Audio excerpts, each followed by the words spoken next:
Welcome to Whole Lot of Wolves, episode 31 of season 3. We're your hosts. I'm Joshua Buckley. I'm Paul Lepage. And joining us today is a new transfer, Paul, Mr. Nick Rajtar. How's it going, Nick? Hey guys, how you doing? I'm so excited to be here. Yeah, so where are you based out of, Nick? So I'm based out of St. Paul, Minnesota. I actually watch almost all the games with Todd DeWitt down at the Blackheart or over at the Blackheart. I live maybe like 10 minutes away from him. So the Nice. Blackheart's kind of like a nice middle meeting point between the both of us. Now, are you a Fabio Silva apologist as well, like our good friend Todd? Yeah, I don't know. I have put the friendship on a rocky slope there, Paul. Well, tell me about how you became a Wolves fan.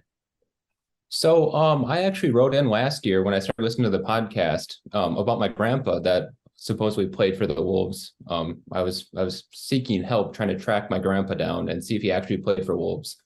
And the story goes, my dad used to work for a newspaper company, and he was approached by a gentleman that said that he had pictures of my grandpa playing for the Wolverhampton Wanderers back in the day, and he actually had like a club badge that he gave to my dad, like a little pin. So he gave it to my dad, but I never saw any of the pictures. And I did a lot of digging and a lot of looking through the records about the time that he'd play around. It was probably around World War II or the 1950s. And I couldn't find him on any of the rosters, but he went by a lot of different names. So I don't know. He was Polish and then he was in the war. Then he came to America and changed his last name. So yeah, so my grandpa played for the Wolves. I'm just going with he played for the Wolves. And whether he has or he hasn't, I've become a lifelong fan. I mean, just because of that, like tracking it down. And I really love the club and I love the vibe and the fans are great. And we're not top six, which I think is great for me. Always unique to hear Wolves fans, Paul, on how everybody came to be.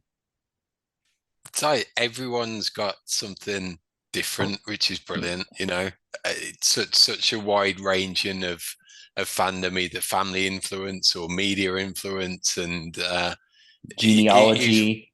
genealogy. Just it is refreshing when, especially if you're from England, and you always get caught up in that top six buzz and the bandwagon fans, even when we're so concentrated in England. So just being over here and hearing those stories that all the way thousands of miles away, we've got these little pockets of fans based on some of these stories is so nice to listen to.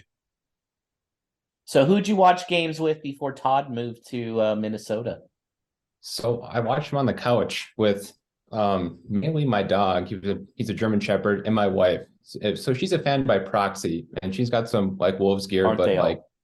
but she's not as like gung ho as me. Like she won't be, as excited as I am, but she'll support me, which is great. And my dog Cedar is a fan by proxy as well. Favorite game, Nick, in your era of fandom? Oh my gosh, my favorite game. You know what? I think it would probably have to be the Everton win this year. Oh wow.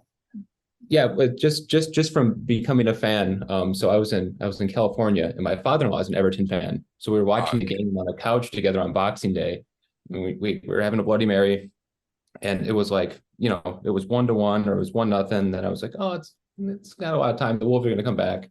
They came back, and then the Ait-Nouri goal is just amazing. It was just So favorite player, present and or past? So this is probably going to make Todd upset, but I do love Adama Traore, and I know you guys are huge fan of Adama Traore. So I can't speak to a lot of the past players because I'm just getting my toes wet, but I love Adama Traore.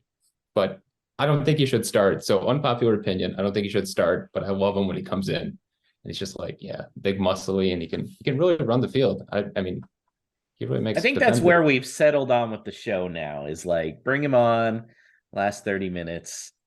I'm telling you, man, do you play FIFA? Did that play into liking Adama? So yeah, I just picked up FIFA last year when I was I just got it for free on my PlayStation. I was like, oh, let's see what it's about. And I just really love Adama. He's got great pace, he's got great dribbling skills, like he can really torch defenders, and he's like not rated very high, but he's still like super good. He's still super good. I would be curious to know, Paul, like how many people started following Wolves just because of playing with Adama on FIFA? Like because there's several of us. I'm one of the ones included. Like Adama's speed on a video game really factored into people becoming Wolves fans. As absurd as that is, it's because Americans will latch on to anything. He has got that running back type of build and probably head down bulldozer mentality as well. So there's that. Whether he'd get that the spotlight shined on him enough, I think if he's in, like, if you're playing a career mode and you don't know the players very well, would he spring to prominence in that? And then all of a sudden you're captivated by him in the game, and would you switch over to watching live? So it depends, because it's not as if he was, even when we signed him, that was from Middlesbrough, and they were we were going up and they were in the Championship. So it was not like he had that really great profile beforehand. He'd got a few appearances for Villa in the Prem as it stood, but it never that worldwide exposure by any means. So there could be a few player fans that have certainly come out of the woodwork based on the game. I remember that's how I figured out about him, because I was playing as Wolves in the Championship and going and playing Middlesbrough, and I couldn't stop this guy. I was like, "Who the hell is this guy? Oh, Adama? Is that Adama? Adama? What is this?" And behold, it was born. Well, and Nick, I heard you are the one that kind of came up with the concept for the old gold rush. Yeah, kind of. I mean, I just figured we should have a celebratory drink when they win, if they win. Maybe one for a draw too. I don't know. But yeah, it was based off Baltimore Wolves, like I said. Like I was following his drinking, like his celebratory drinking out at the bar, and I was like, yeah, we should have something that, we can all celebrate or cheers to, that everyone could drink around the world if they're worldwide fans listening, which I'm sure there are. Yes, absolutely. Unfortunately, we haven't had the opportunity to taste it very much since we made that a thing, Paul. Yeah, hopefully we haven't cursed it. It's only been the yeah. Well, guys, speaking of that, let's talk about this last weekend's game against Nottingham Forest. It's kind of a weird game, 1-1 draw. I mean, Wolves I saw a thing. This was the highest possession stats Wolves have had in a Premier League game since they came back up. And really, it felt like a minor miracle they came away with a point at 1-1. Paul, it was just, what do you really have to say about that game? Because it was just so odd from the start.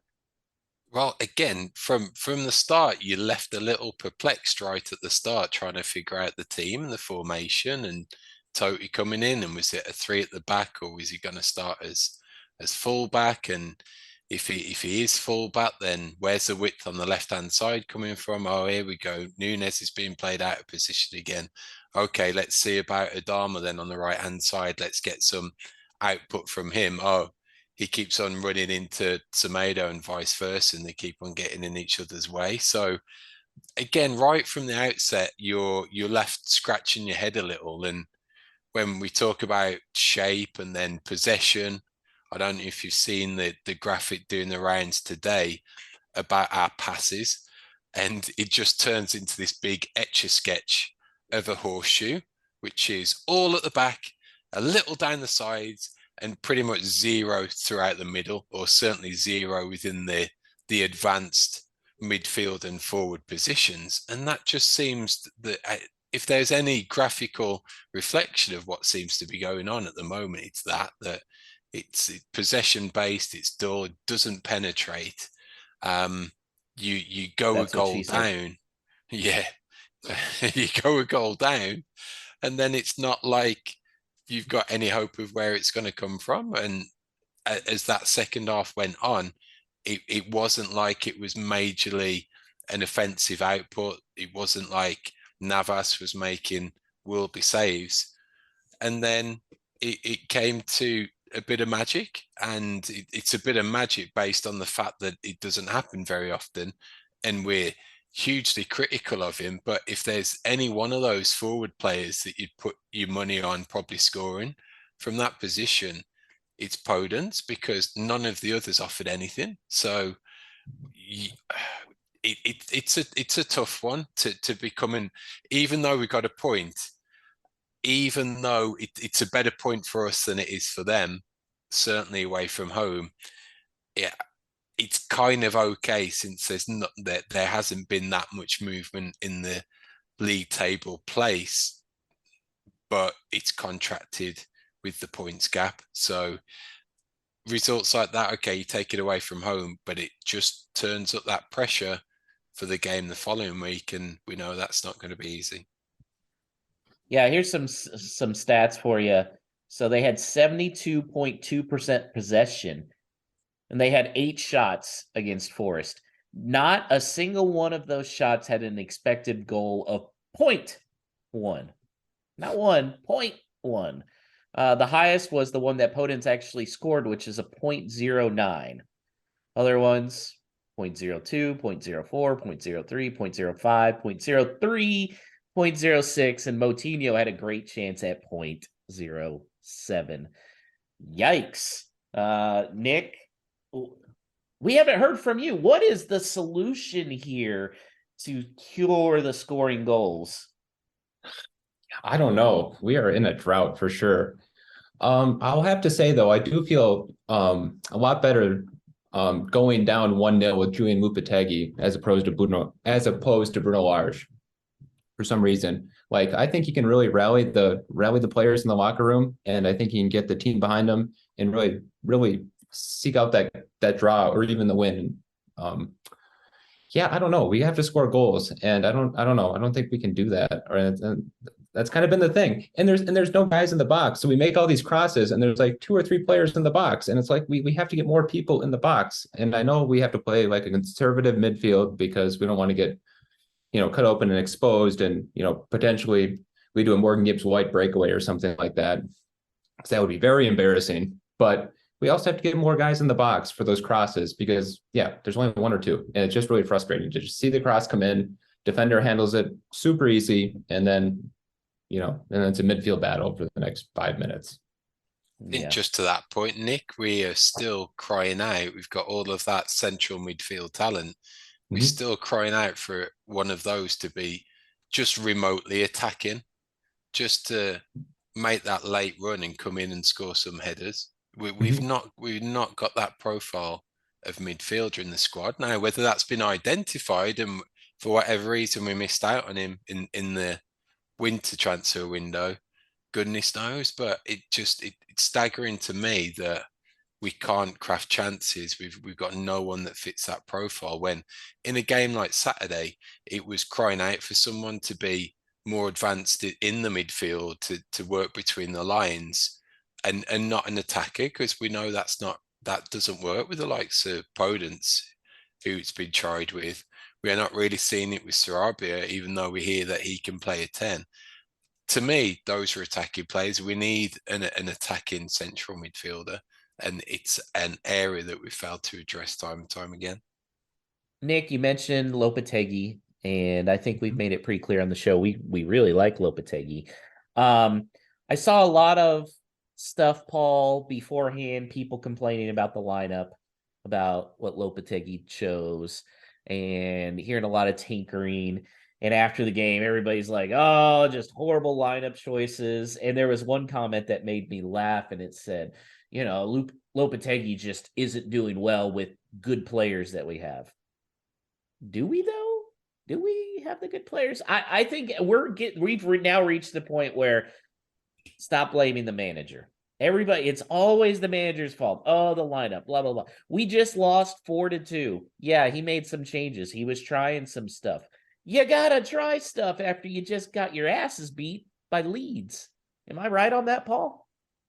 There's definitely an accountability of the team that I think needs a stronger focus, because across the team, you are generally thinking who's the best players, who's even going to be challenging for a team of the year. That's what we should be ultimately aiming for. There's no one even close. And if you take out Neves, even up until recently, like Dawson didn't have his greatest game on Saturday. Lamina's gone off the boil. So when you've got these players that are underperforming for whatever reason, but most of them, the ones that you need to make an impact, are the attacking players where the goal's going to come from. I'm really struggling to pick a team out of the players that we've got because none of them are in form. Neto comes in, even for minimal minutes, that doesn't make an impact. Probably Costa made the most impact of those forward players, save Podence. Yeah, And surprisingly. yeah, and that's it. And that's a slippery slope at this stage of the season that you're left scratching your head with who you can put an effective offensive team together. I can't believe I'm saying it. I might have to go and wash my mouth out with soap after we finish recording. But bring back Wang. That's also what she said.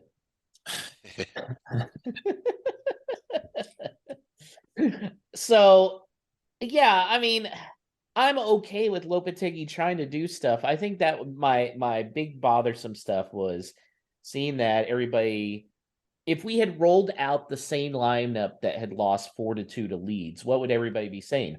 What are we doing? We just lost 4-2. Another thing I was seeing was about Raul. Where's Raul? When we knew this back in the Nuno days, Raul was awful after international breaks all the time. And so if he starts and he's awful, well, why did we start him after an international break? He's never good. Nick, I mean, as a manager, that's got to be a tough job because it seems like you can't win. Yeah, there's no pleasing anybody. I think what it came down to was there was no spicy, meme that came out, with playtime, and then the playtime's over. I think that they really needed something to really light a fire underneath their butt after the international break. That's a great point. Yeah, that was a great meme, or the great, at Wolves. I liked it. And they promptly took it down after Forrest posted that. And then that was great to troll him after. But should professional players need memes to get fired up when you're in a relegation battle? No way. I mean, going down should be fired up or motivation enough to be fired up. But I mean, I don't know. We have to have some kind of magic. Being Wolves, I don't know. I'm nervous. Yeah. Paul, what do you think Ait-Nouri did to make Lopetegui mad? Run over his dog, like eat the last roll from the lunch that they had. turn up fart late. in the elevator. Like what's going on here? Turn up late to the team barbecue at Neves' house, something like that. It's it is a strange one in terms of the players that are on the bench and what positions they can be taking up, because was there scope to sacrifice a midfielder who's dropping out then? Obviously it seemed like he wanted Neto on there, so that covers a potential more forward left forward role. But you do think even with Ait-Nouri's flexibility that he can either come in and take a left back spot, or he could come on to a more advanced position if you're trying to close the game out, maybe pop up a goal, Nick, like he did at Everton in some sort of tweak to the formation that way.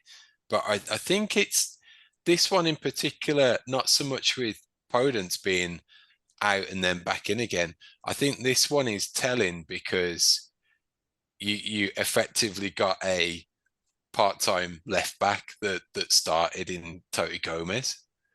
So to me, that suggests that there's a little more going on behind the scenes, potentially, that even with all of that, you're behind, you're third in the pecking order effectively for that Behind starting left back spot.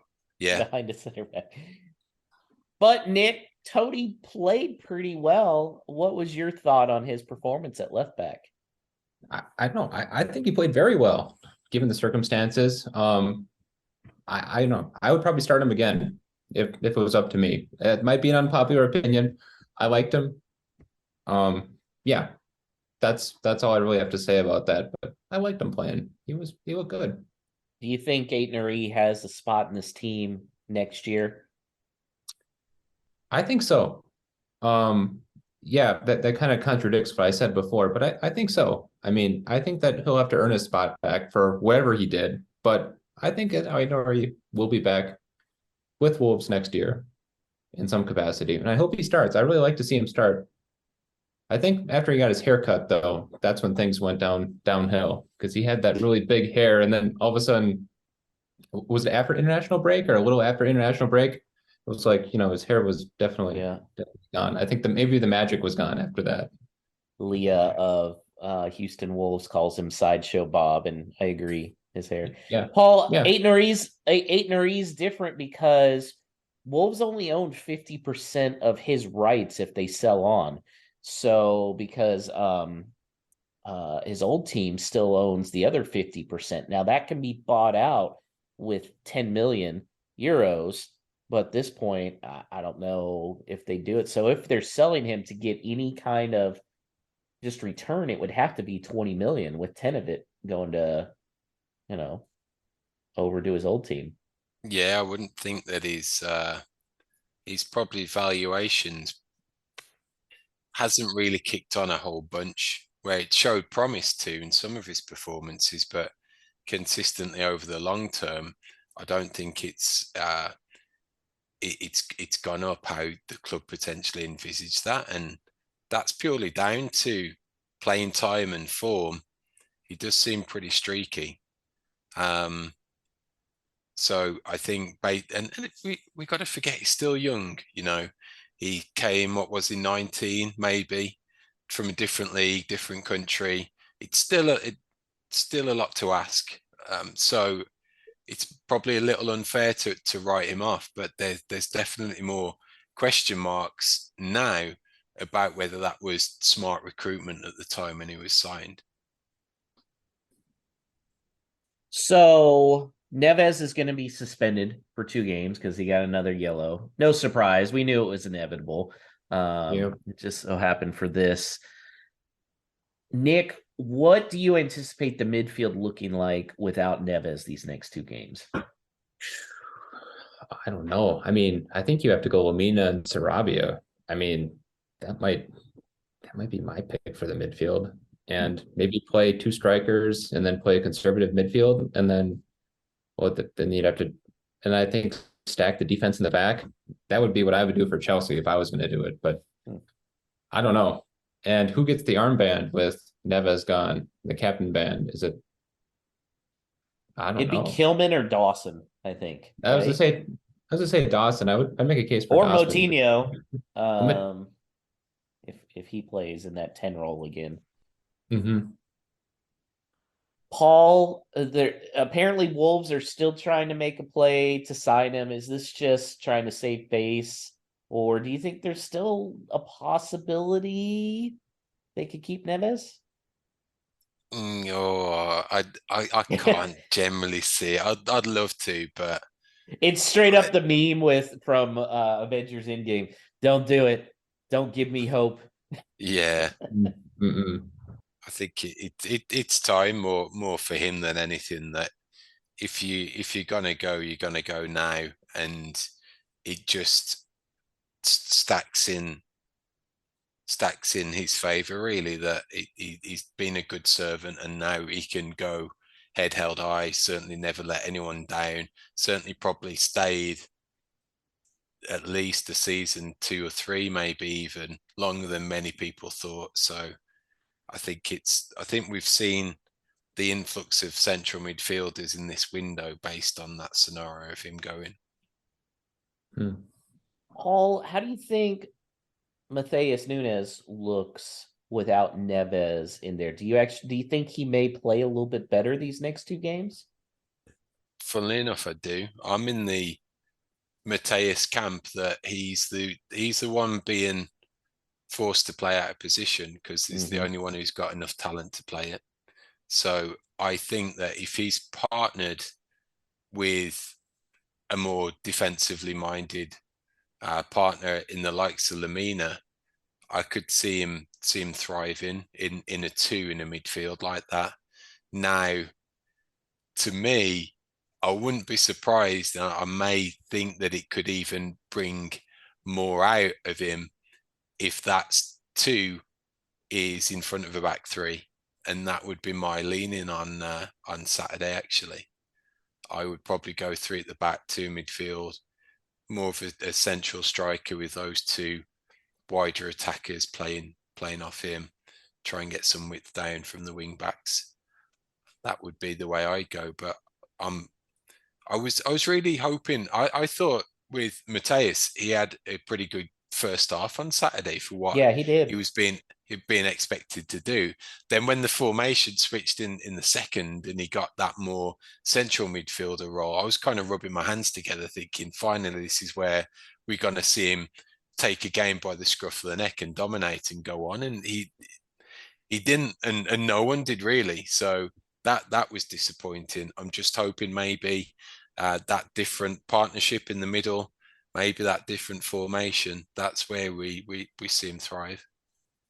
Well, I think he's going to be around at least for another season, according to John Percy of the Telegraph, because Liverpool's ready to move on. I think this is hilarious. So I guess there was a clause allowing just Liverpool to trigger a summer deal. And when Wolves got him from Sporting, they took the clause out. Maybe Liverpool just figured that out. I don't know, dumb shits. And so Wolves are now saying, oh, 50 million pounds. And so now they're going to explore other options. Number one, boo-hoo, Liverpool, cry me a river. Or a pool of tasty Liverpool tears. Yeah, cool. Overall, Nick, what's your thought on Nunez? And do you think he can be a key player for a Wolves team if we stay up that can maybe challenge for Europe next year? Yeah, see, I don't know. I mean, I thought I kind of have this thought in the back of my mind that he goes with Neves as part of like a package deal. They signed both of them, and I don't know. We give him a deal, or not a deal, but we really get some money out of him. But if we stay up and we still have Nunez, I think that he's going to be a central. I think he might be the nucleus part of the line. He's not going to get the captain armband, but he could definitely make a case for being one of those stronger, starting players up there. Like maybe like a little Neves, I would say. And then maybe somewhere down the line, I mean, if we choose to keep him and I guess he doesn't have to prove himself because he's already proved himself very well, I think. That's a tough question. I think he's one of those guys that just desperately needs a goal. Yeah, to boost the morale, the confidence, and really break him out of his shell, and then he becomes absolutely superstar. Mm-hmm. Well, Paul, now after getting just 1 point, we really needed 3. Again, now 9 games left to go, and you're sitting there counting points. Everton drew against Tottenham today. Not the best result.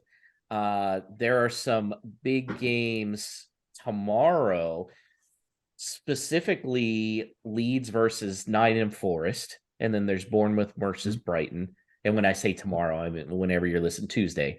So Leeds, Nottingham Forest, Bournemouth, Brighton, Leicester City, Villa, Chelsea, Liverpool has no effect on us. What are the results, Paul, that you think Wolves need and should be rooting for? If you're listening to this Tuesday morning, what are you wanting to see happen in the afternoon? I think it's the somewhat of a fence sitting, but you're looking for the ties, really. Certainly, and really, certainly with those, even the likes of Bournemouth at home, that they beat Fulham on Saturday, that you were kind of looking at that. Okay, Fulham in pretty good form this season. They'll be a test for a Bournemouth side, even away from home. So you're thinking, oh, you'll take a draw there, that'd be okay. And then they go and beat them, and then that what messes it all up. Leeds, Forest. That's the tough one to me. I almost feel Mhm. like you want at this point Forest to just get the win. But I don't know. I feel Yeah, dirty it's saying that. like with either of them winning, they go above us. Yeah, Mhm. the 3 point is the 3 points for Forest going above us better than the 3 points for Leeds that condemns them to the bottom three, and they potentially get a little cut adrift. It's tricky there. Do you start hoping that there's those three bad teams that become really obvious? So whoever's playing against them, you're just hoping that they'll lose. So it's really clear who we should be rooting for, because it's still, what is it, 7 teams that are all in it. So Mhm. who knows? And then is it, when do West Ham plays? Yeah, West Ham are home to Newcastle on the Wednesday. Newcastle have been a little sporadic in terms of their form as well. So great win on Saturday, but are they going to show up on a Wednesday night at West Ham? You're hoping to, but again, West Ham won on Saturday, won at home. They might be looking towards that as one that they can win and build up some momentum from their home games. And all of a sudden, they've got those games to take advantage of, and that's when they start picking up points. So it's really tricky to pick these out in terms of favourable outcomes. I'm just glad that after this week, everybody's going to be kind of caught up on games. Because Nick, whenever I look at the scoreboard and it's like, yeah, Wolves are in 13th, it's like, yeah, but everybody has it seems like a game in hand behind them. Yeah. So it'd be Big game. nice, yeah, to get to see. What do you think? 9 games left to play. What is the magic point total that they'll have to get over those 9 games to stay up? So I would probably say like the magic 36, like the traditional 35, 36 that people usually say. I think we'd probably be okay with maybe 34 if we get lucky, if people start losing below us. Like I'm seeing this weekend, I'm just looking here. Leicester City's playing Bournemouth and Southampton's playing Man City. So that's some potential for those lower teams to be a little tamped down if if we get the results we want. But yeah, I'd say I would be comfortable with a 35. I'd be elated with, maybe a 38 to stay up, but I don't know. We're going to have to start scoring some goals and winning some games here. I don't think the draws are going to do it in these critical games, in my opinion. And Wolves do have, it's not the easiest thing. I mean, 2 of our next 3 matches are against teams that just sack their managers. And Mm-hmm. those are just hard. I mean, Brentford's never easy. Um, Crystal Palace, Brighton, Villa, Man Mm. U. I still think the Everton game is going to be the big one. Paul, I heard you on a text today say you feel like this is a must win this weekend against Chelsea. I don't see as a must win. I'd like to see at least a point, and to have a nice and to for it to be a good point. Then that turns that Brentford game into a must win for me, and Mm. that's one I'm probably targeting for 3 wins that'd make us like pretty comfortable. I think if that's bringing us in at the 37 mark, that will probably be enough. Maybe throw another draw in there somewhere to be really really sure. But that's where I'm leaning towards this weekend. And when you start looking at teams below Wolves in the table, okay, yeah, Bournemouth's right there, but it's not like Bournemouth has an easy schedule. They still have to play Brighton. I mean, they get Leicester and Southampton still, but they also, they still play Spurs and Man U. So I don't know. Man, Bournemouth plays Everton on the last game of the season, Paul. Well, Ooh. there's always one of those fixtures. It seems to happen that's what one of those teams. It could be a scenario that like one of them goes down based on the result of that fixture. Yeah, which wouldn't be a Mm-hmm. bad thing for us. I think Southampton for sure is going down. The Mm-hmm. rest it is kind of a toss up. And yeah, it sucks because you look at it and I mean, Wolves are 2 points above relegation, and that's it. But then at the same time, you have to look at the teams below and go, well, where are the points coming from for them too? It's not like these are easy points for these guys. And I think that's what a lot of people aren't considering. They're looking at, well, this is how many points we can get. Yeah, we're screwed. Well, it seems bad, but can those teams get the same amount of points? Like if Leeds gets no points against Nottingham Forest, okay, and Wolves get 9, that would mean they'd have to get 11 points in 9 games. I don't know. I don't see it for them. So it's going to be interesting.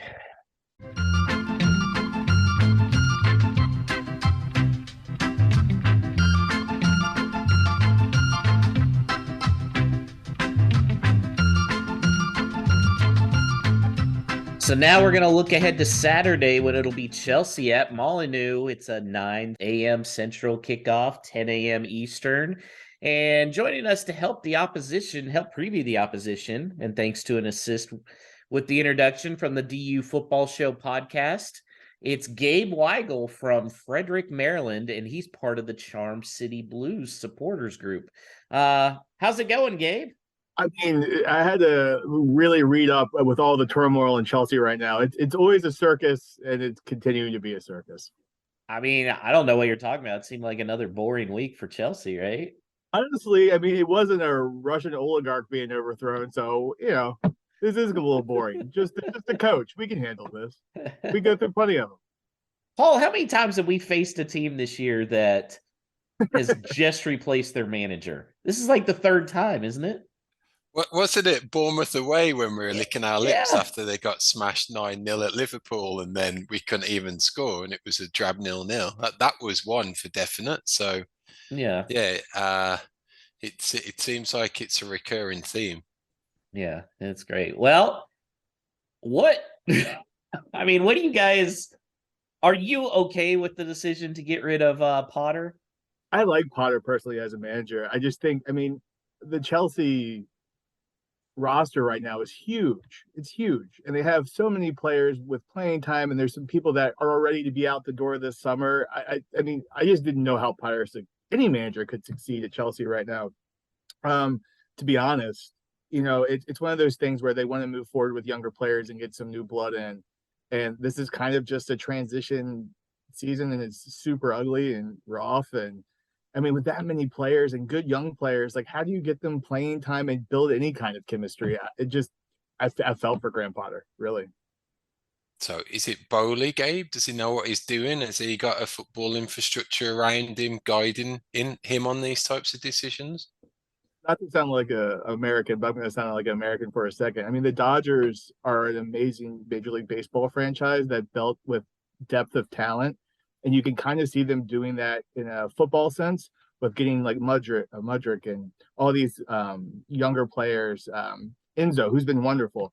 They're building like kind of this younger group with João Felix. I think they want these players. The problem with younger players, though, they're going to make mistakes. They're going to muff some shots and things along those lines. But Chelsea, they want to win now. We're well aware of how that goes.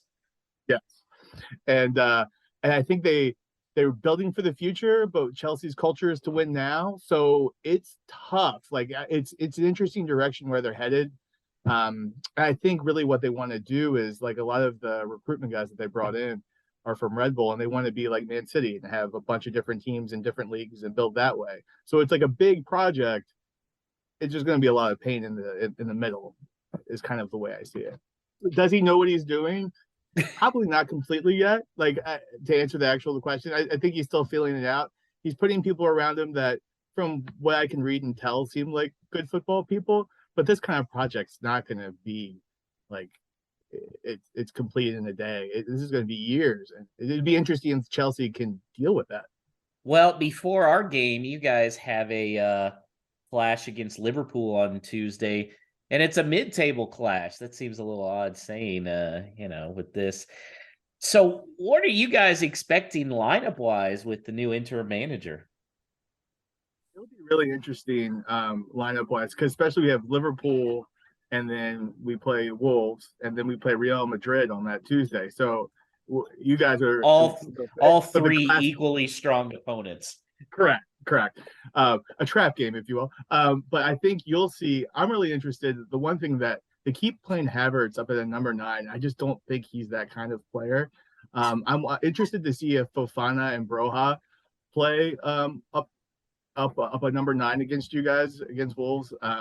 But Bruno Soltar, who's taking over for Potter, is a Potter guy. So I don't think I'd see anything too wildly different. I still think it's going to be a 3-4-3 with 3 people at the back. You guys might get lucky and Conte might be back for that game. And we're a completely different football team if Conte's in the midfield and healthy. Like we won the Champions League basically off of him. So if Conte's healthy and him and Enzo in the middle, that's a good engine and we'll be much better. Sounds great. Yeah, I know. Conte is just like it's back to full training. Yeah, I think he'll probably get a little bit against Liverpool, and then he might be a full go for you. I don't know. They might keep him for Real Madrid at the Champions League too. So it'll be interesting to see what. Yeah, you don't want. He's amazing. I don't think he's human. So Gabe? What's the best case scenario then this season, competition wise, cups? What's theoretically achievable? Do you think they can get there with what they've done? I don't see it as far as, I mean, maybe we can get top 6, maybe. If really you're just looking for chemistry. Like I think Chelsea is looking for like who's going to be your spine, who's going to be your in, day out. They've had some injuries in the back, and that's cost them a little bit. I like Badiashile. He's been really good young French player, very composed. I've been very impressed by him with how young he is and playing defense. Yeah, if we can get in with some momentum, in with Enzo, and if they can keep João Felix, who's on a loan, if we can get these kind of things kind of sorted, that's what I'm kind of looking for. I'm also not, I guess I'm an older Chelsea supporter, so I don't get too excited about these things. I mean, we've had a really good run of play for a long time, and it's one of those transition years, and that's where we're at right now. And with ownership and everything else, I mean, we almost didn't have a club last year, so yeah, sure. We're not gonna have to watch Pulisic beat up on us, are we? It's one of those things that he just can't get a consistent run of play with us.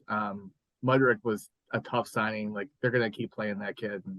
And, he might play against Wolves. I could see them playing against Wolves in the weekend because I don't think he'll play against Liverpool. It's really been João Felix, Havertz, and Mudryk when they play some of the bigger teams. And then didn't mean to hit you with a shot, but Pulisic might actually start against Wolves, to be honest.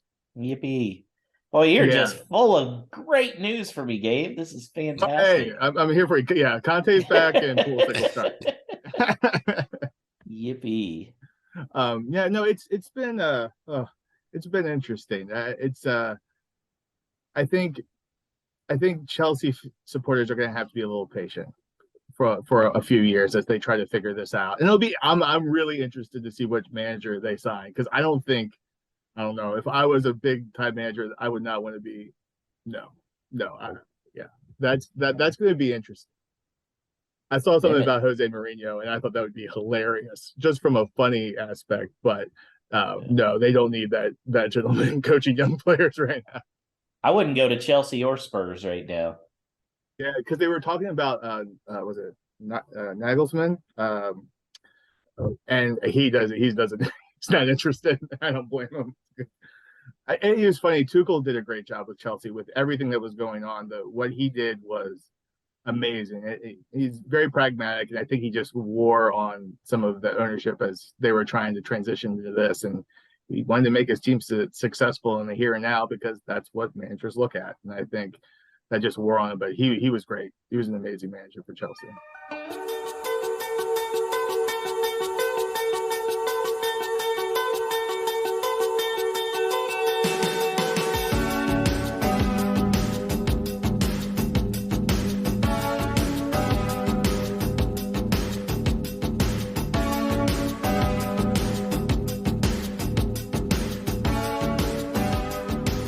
All right, thanks to Gabe Weigel for giving us the Chelsea lowdown, Paul. Yeah, I don't feel good at all after listening to Gabe there. That was not a bearer of good news.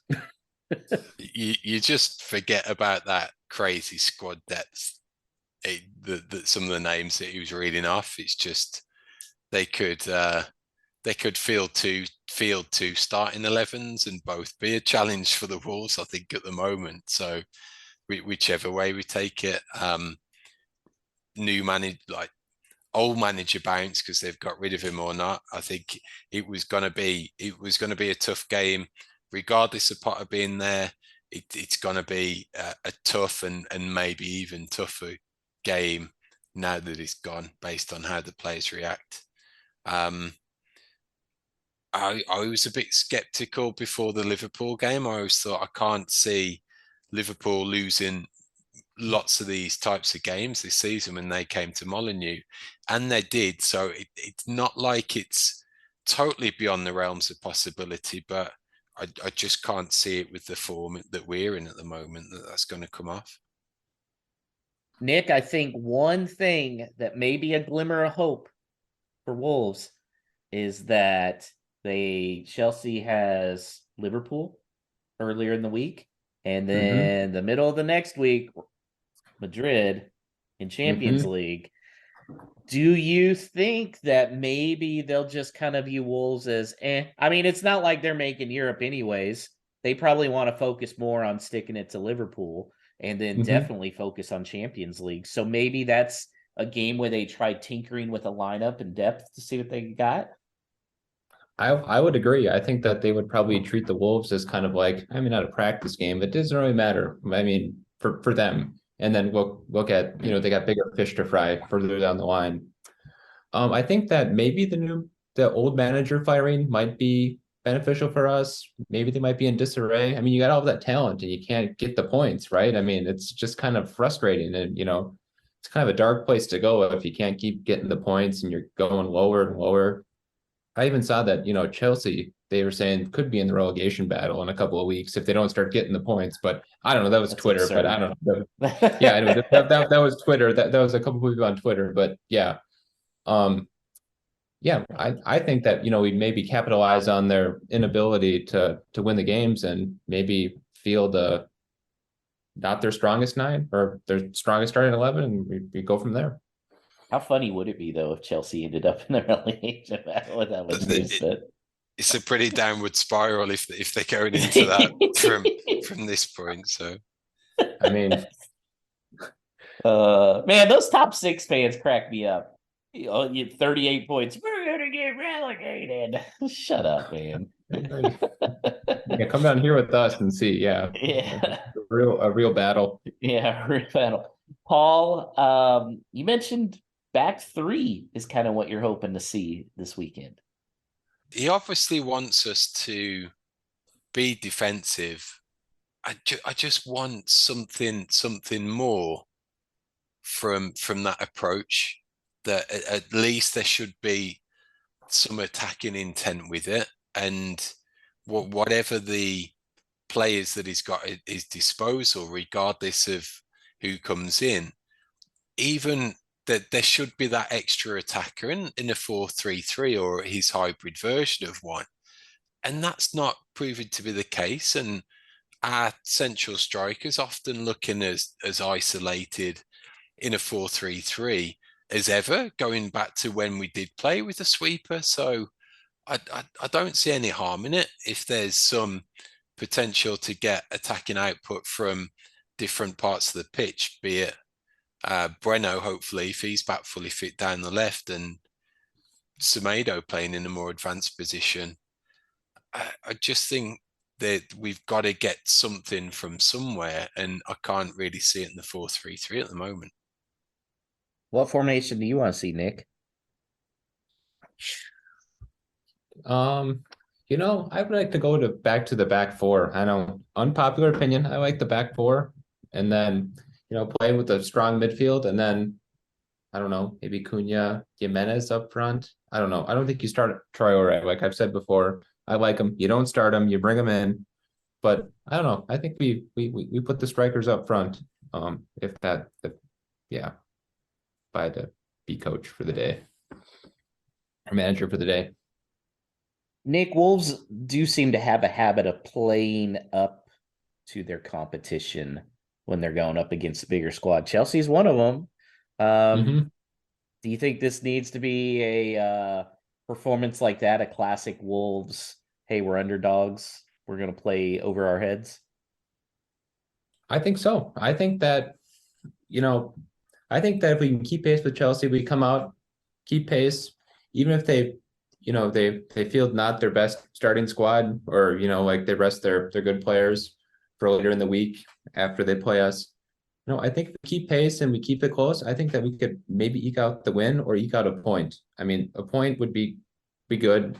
3 points would be amazing. I mean, I think it'll all come down to like the first 15 minutes and how we look, how our form is and how Chelsea's form is, and then go from there. Because we could really, really be put back on our heels though if Chelsea comes out and they just score a goal right away in the first 15 or so. That's true. Then we're toast. Yeah. No, that's a very good point about if Chelsea scores early. That could be toast.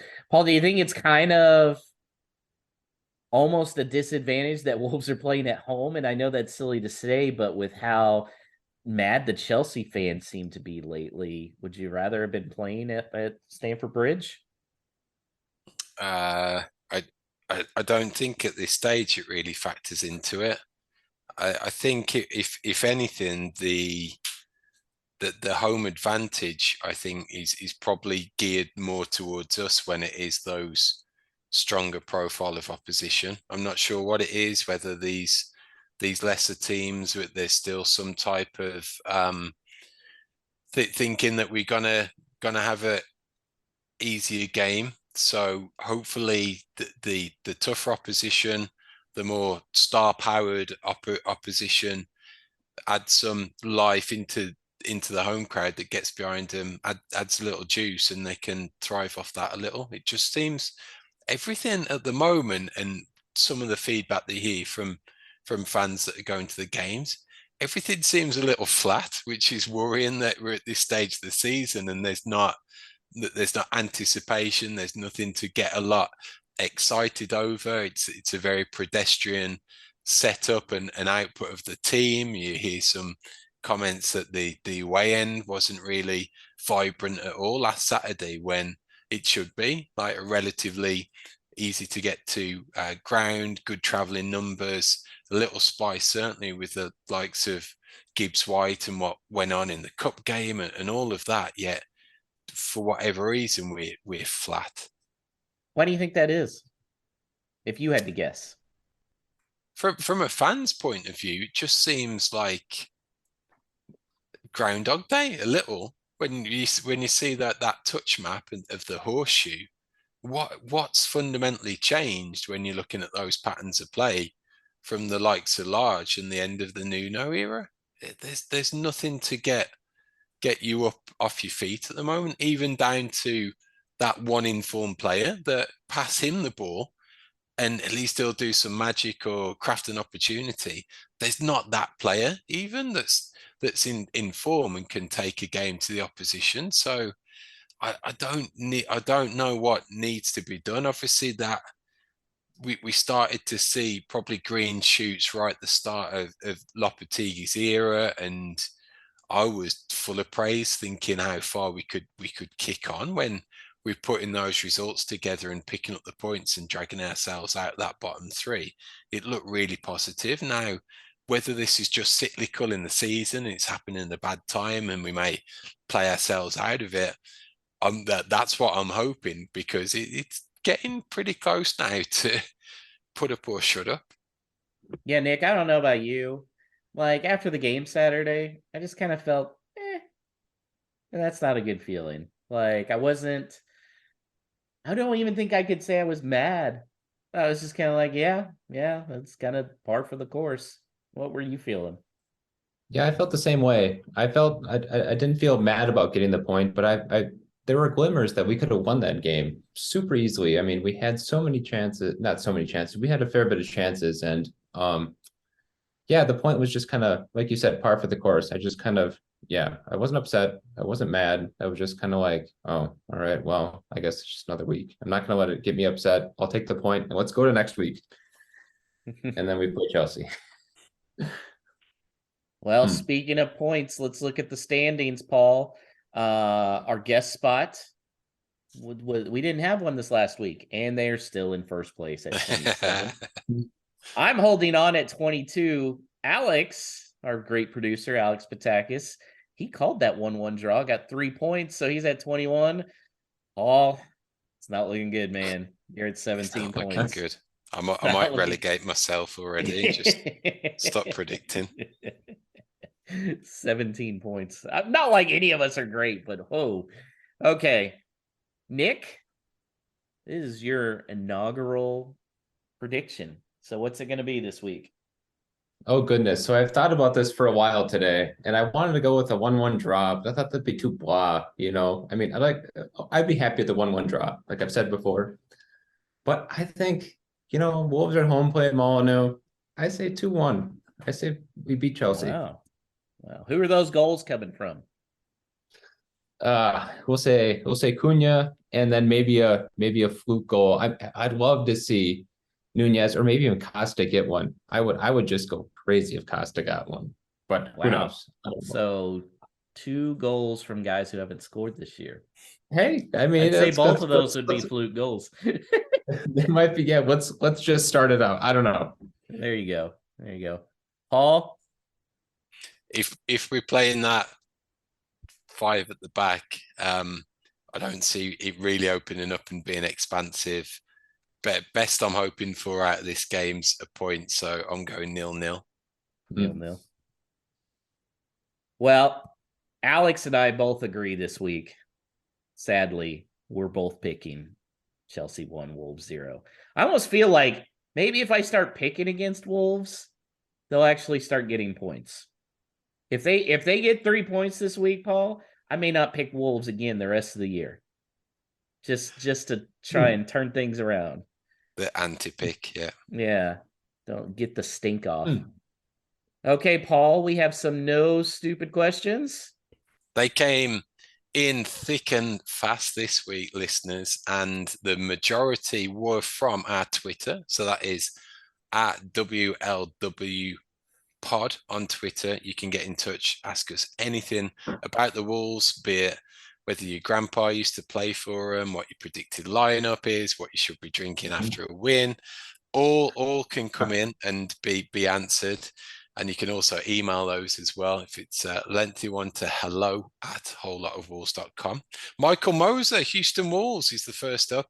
Any famous people who cheer for the Wolves? And this has been round the block a couple of times now. So we'll do a quick rundown. And Nick is donning his colours for one of those famous fans. That's one of the prompts behind this podcast, Robert Plant, lead singer of Led Zeppelin. Who else have we got? We have Mark Hamill. Mark Hamill, thanks to the assist from Wolves Fancast. We have got there's a Formula One racer that I can't think of his name now, George something. He's a Wolves fan, born in the area. I think won his first Grand Prix last year. He's another one.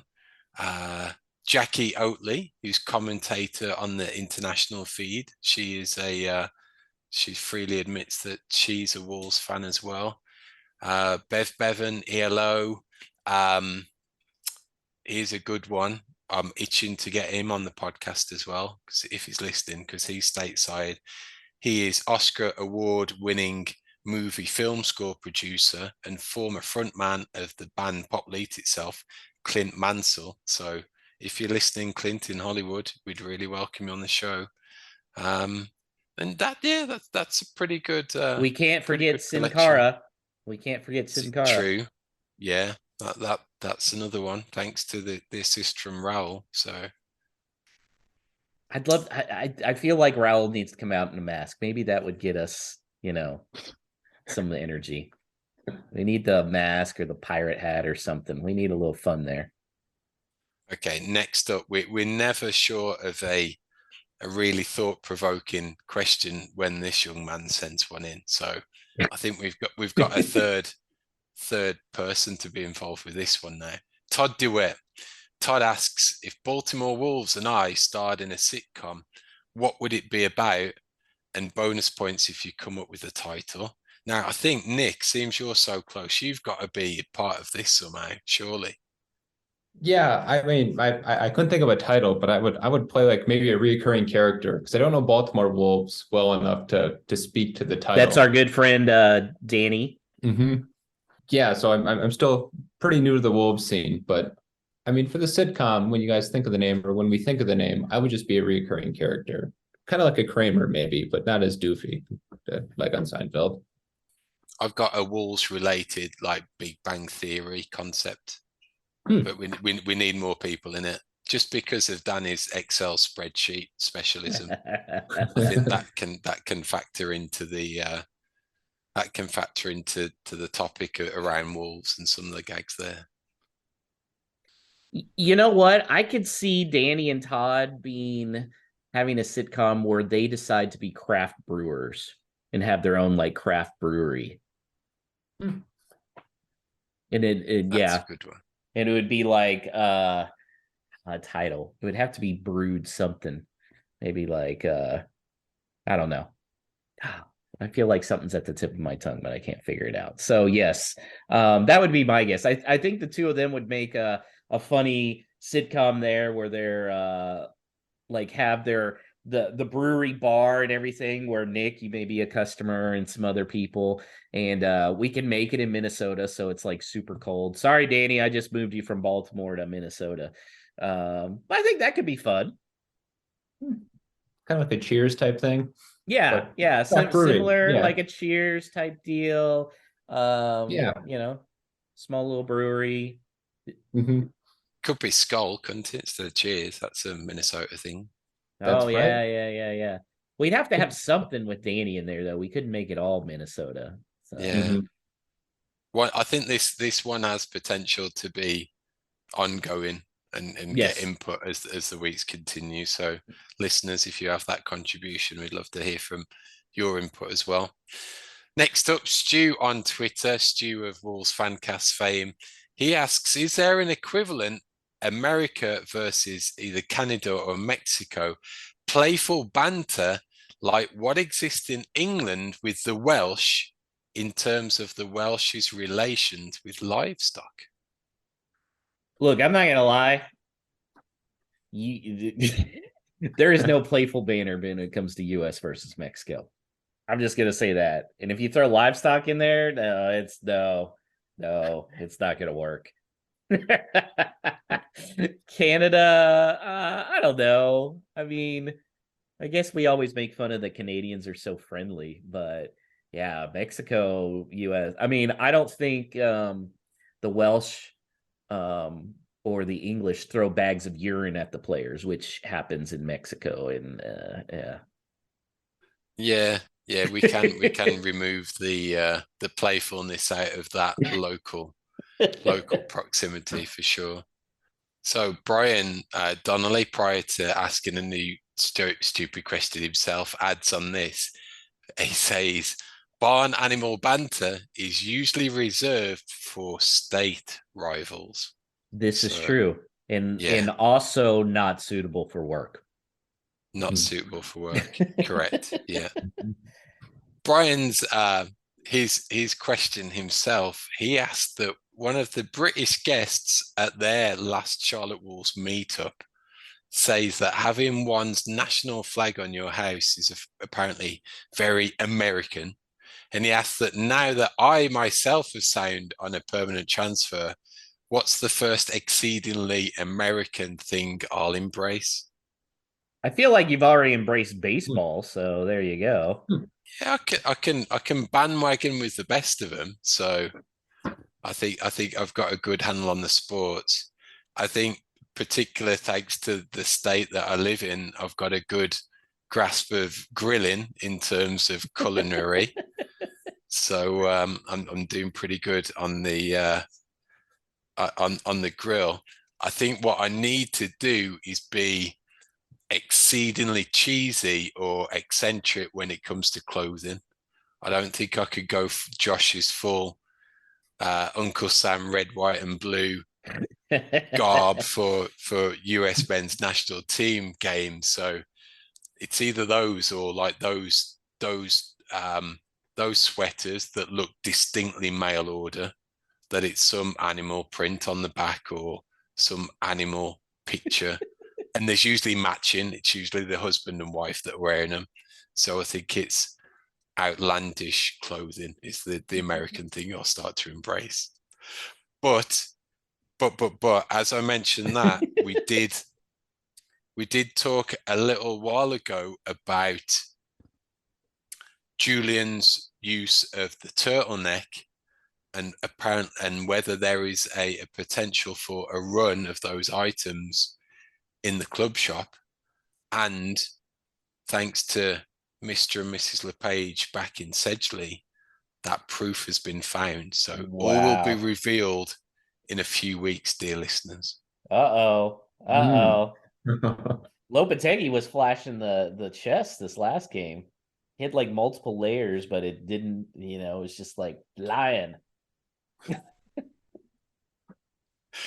Next up, King Wolf 84 on Twitter asks, was it beneficial for the men's team to attend the Wolves women game at Molineux this past Sunday to see what goals are, which I think was a 5-0 victory for the old gold and black.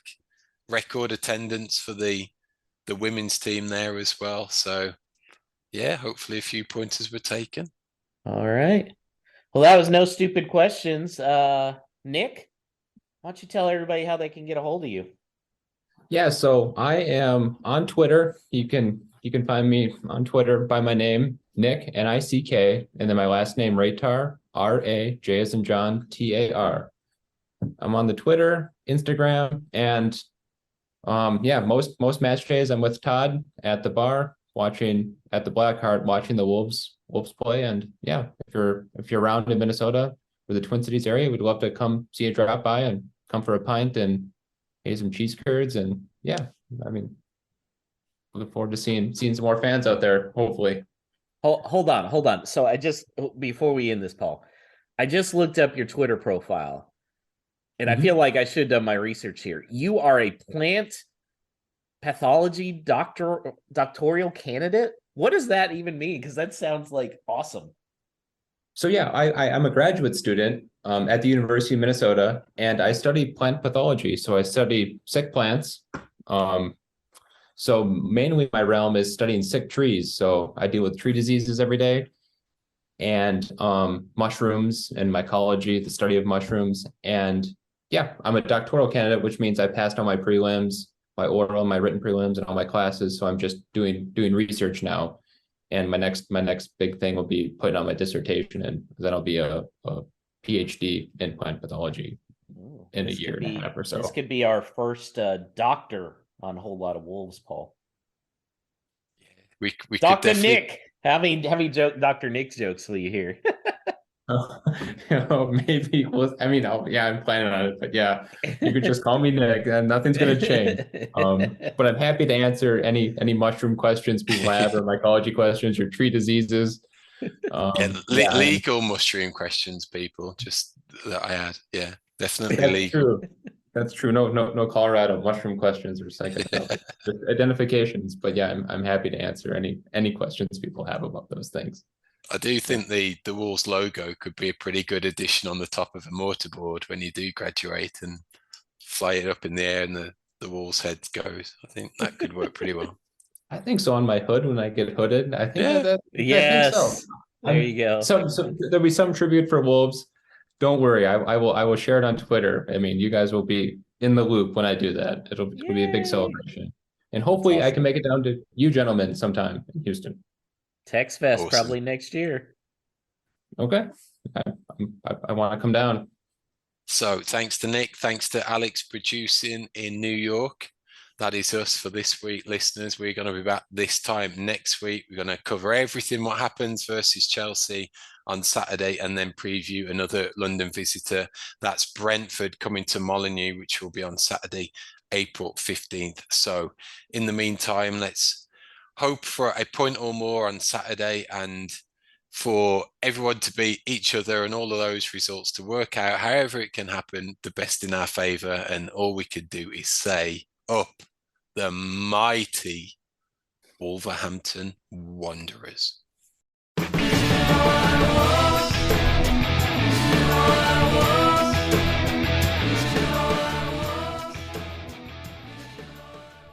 Whole Lotta Wolves is self-funded, so if you're interested in sponsorship opportunities as a way to reach a niche audience, email hello@wholelottawolves.com for our sponsor packages. Just want to make a contribution as a listener who enjoys the show? Then head to buymeacoffee.com/WLWpod. That's buymeacoffee.com/WLWpod. We greatly appreciate any contribution. Up the Wolves.